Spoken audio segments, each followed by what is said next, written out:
Hotel life, a journey from check-in to check-out. I arrived at the hotel in the late afternoon, suitcase in hand and a mixture of excitement and fatigue on my face.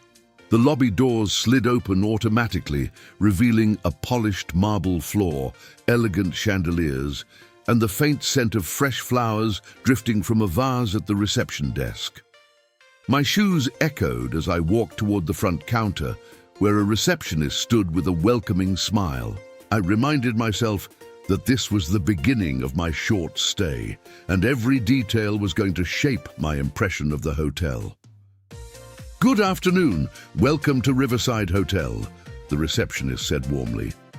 I returned the smile and handed over my ID and credit card. "I have a reservation under the name Sarah Jones," I replied, my voice a little tired but still polite. The receptionist tapped quickly on the keyboard, then nodded. "Yes, here it is. You're booked into a standard room with a king-size bed on the 8th floor. Here are your key cards. Enjoy your stay." The professionalism felt comforting, almost like a ritual that marked the start of every hotel visit. Before heading toward the elevators, I paused to ask a quick question. "Could you also provide the Wi-Fi password?" The receptionist slid a small card across the counter. "Of course. The password is Riverside 123. High-speed internet is included with your stay." I slipped the card into my pocket, realizing how essential connectivity had become in modern travel. With that settled, I made my way to the elevator, pressing the button for the 8th floor, eager to see the room that would be my temporary home. When the elevator doors opened, I stepped into a quiet hallway, lined with thick carpet that softened every footstep. My room number was 806, and the key card unlocked the door with a reassuring click. Inside, the room was neatly arranged with crisp white sheets, a king-sized bed, and soft lighting that gave the space a cozy glow. I set my suitcase down by the wall and took a moment to breathe. There was something soothing about the anonymity of a hotel room, neutral colors, simple artwork, and a sense of privacy that let you escape from the outside world. After settling in, I decided to order room service, curious about the hotel's menu. Picking up the phone, I dialed the extension listed on the bedside table. "Room service, this is Anne. May I help you?" came the voice on the other end. "Good evening," I replied. "I'd like to order a Caesar salad and a glass of red wine." The staff member confirmed the order politely, adding, "Your meal will be delivered shortly." I hung up the phone and smiled. There was something indulgent about eating in bed, with a tray delivered to your door, even if it was a simple meal. While waiting for the food, I explored the room further. I checked the minibar, noting the neatly arranged bottles and snacks, though I knew the prices would be far higher than anything outside the hotel.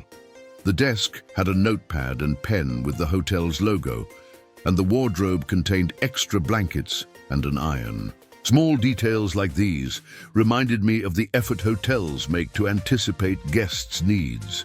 My reflection in the mirror showed someone who already looked more relaxed than an hour ago. A knock at the door announced the arrival of dinner. I opened it to find a server in uniform, holding a tray with my salad and wine.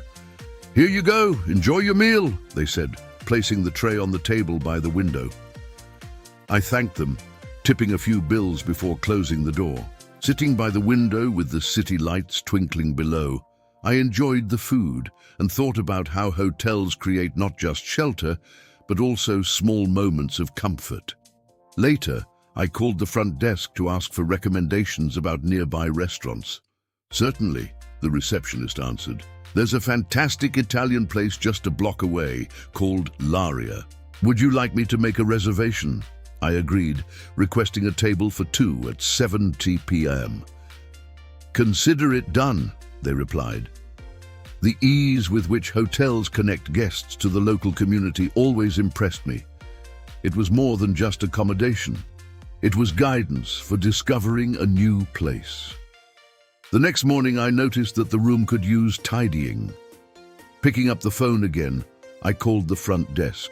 "Hello, could I please have housekeeping tidy up my room?" I asked. The staff member responded, "Of course, I'll inform housekeeping right away. Would you like fresh towels as well?" I requested a general cleanup with new towels, and within half an hour, a housekeeper knocked on the door. I stepped aside as they worked efficiently, replacing linens, emptying trash, and arranging everything neatly. Watching their quiet routine reminded me of how much effort goes unseen behind every comfortable stay. Later that day, I decided to check out the hotel's facilities. At the front desk, I asked, "What time does the gym open?" The receptionist replied, "Our fitness center is open 24 hours a day." I nodded with satisfaction. Then I asked about the pool, and the receptionist said, "Our indoor pool is open from 6 a.m. to 10 p.m. Knowing I could exercise and swim whenever I wanted gave me a sense of freedom.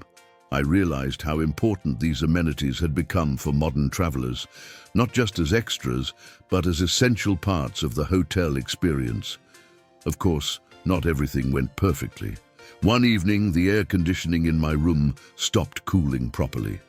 I called the front desk and explained the problem.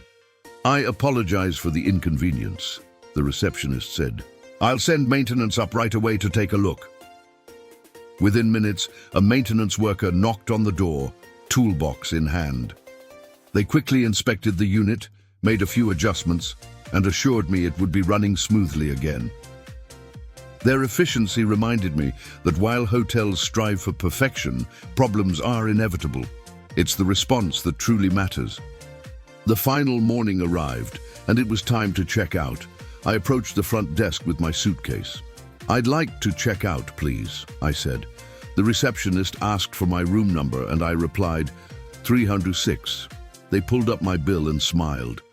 "Did you enjoy your stay with us?" "Yes," I said honestly. "It was lovely." They handed me the receipt and thanked me for choosing their hotel.